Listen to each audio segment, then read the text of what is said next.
You might think Kim Kardashian got rich just from being famous. But what if I told you her reality TV days were just the start and the real money came later? How does someone go from starring in a chaotic reality show to running a billion-dollar empire?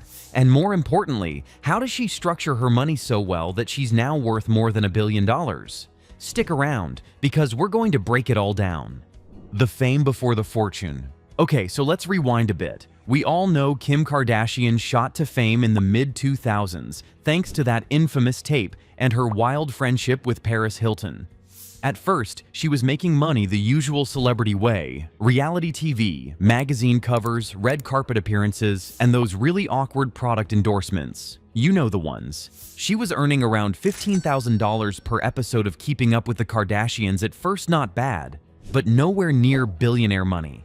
Fast forward a few years, and that paycheck ballooned to $500,000 per episode. Not to mention all the spin-offs, the weddings, the breakups. Everything made for TV and turned into cash. But Kim wasn't just collecting TV checks. She was watching, learning, and getting ready to pivot. That's when she stopped being just a celebrity and started acting like a CEO, building a billion-dollar empire. Here's where things get really interesting, because most people just see the glam, the selfies, and the drama. But behind the scenes, Kim was building something huge and smart. Let's talk about her first real power move, KKW Beauty. Launched in 2017, this wasn't just another celeb makeup line. It was hers. Direct to consumer, built on her image, her style, and her massive online following. By 2020, the brand was making over $100 million a year. Then came the big deal. Kim sold 20% of KKW Beauty to Coty Inc. for $200 million, giving the company a $1 billion valuation. After that deal, her net worth jumped to $900 million. Just like that. And guess what? She still owned 72% of the company. That's how you play the long game. But wait, she didn't stop there. Enter Skims, her shapewear line. Started in 2019 with just $5 million raised from Imaginary Ventures, it quickly exploded. I mean, who better to launch shapewear than Kim K, right? By 2021, Skims was valued at $1.6 billion. A year later, $3.2 billion.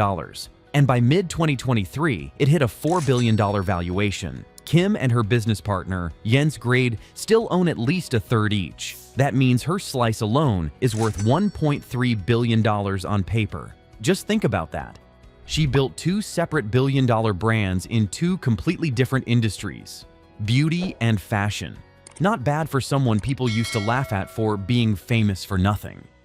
And here's the twist. Kim's empire wasn't just growing, it was evolving. How Kim Kardashian manages her cash. Now let's talk about the money structure, because when you've got hundreds of millions rolling in, how do you not lose your mind or worse, go broke? Well, Kim figured it out. She doesn't rely on just one thing. Her income comes from multiple streams, and she treats each one like a business, not a hobby. You've got her brands, her media deals, her endorsements, her Instagram sponsorships, her real estate flips. And all of this is structured with clear equity, ownership, and licensing strategies. Take Instagram, for example. Most celebs post for clout. Kim, she posts for cash. Court documents revealed she makes between $300,000 and $1 million per post, depending on the brand. But she turns tons of them down. Why? Because she's building a brand that lasts, not just grabbing fast money. Then there's the way she invests back into her companies. In 2022, after shutting down KKW Beauty, she launched SKKN by Kim, a skincare brand she said was inspired in part by her ex, yeah. Less than a year later, she expanded it into makeup. And she said it wasn't just about creating pretty products, it was about giving her customers what they asked for while staying clean, hydrated, and skin-friendly. That's long-term thinking. Customer first, but brand smart. She also co-founded a private equity firm called SKKY Partners with Jay Salmon, a guy who used to invest in Beats by Dre and Supreme. Together, they're backing consumer, digital, luxury, and media companies. So now, Kim's not just launching brands, she's buying into them too. She's not chasing quick bucks, she's setting up lifelong income streams. That's a next-level money structure. From celebrity to investor. Here's the real twist. Kim Kardashian is no longer just a celebrity brand. She's a venture capitalist, a founder, an investor. She's in meetings, she's studying markets, and she's taking calculated risks. Most people didn't see it coming, but Kim's business strategy is actually textbook-level smart. She scales what works, she exits or rebrands what doesn't. She keeps ownership of her biggest assets and builds partnerships that multiply her value. Oh, and did we mention real estate? She bought a $9 million mansion in Bel Air and flipped it for $18 million. She and Kanye spent years designing their Hidden Hills compound, even buying surrounding properties to expand it to 7.5 acres. Then, in 2021, she bought Kanye out for $23 million and kept it. Smart move. And then, in 2022, she dropped $70 million on a Malibu property once owned by Cindy Crawford. That's not just a house. That's an investment.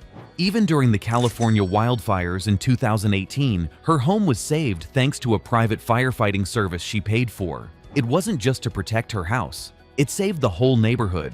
That's power and planning. From fame to fortune. So what's the lesson here? Kim Kardashian didn't get lucky. She got smart. She turned attention into action, fame into fortune, and controversy into control. Her financial journey is all about owning your brand, knowing your audience, and investing where it matters most. Today, she's worth over $1.7 billion, and she's not slowing down. She's still launching, investing, building, and teaching all of us a thing or two about money.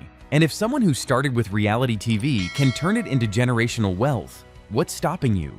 So now that you've seen how Kim K structures her money, what surprised you the most? Drop your thoughts in the comments below. Don't forget to like the video, hit that subscribe button, and turn on the bell so you don't miss our next deep dive into how the rich really get richer. Thanks for watching, and remember, building wealth is a mindset. If Kim can do it, so can you.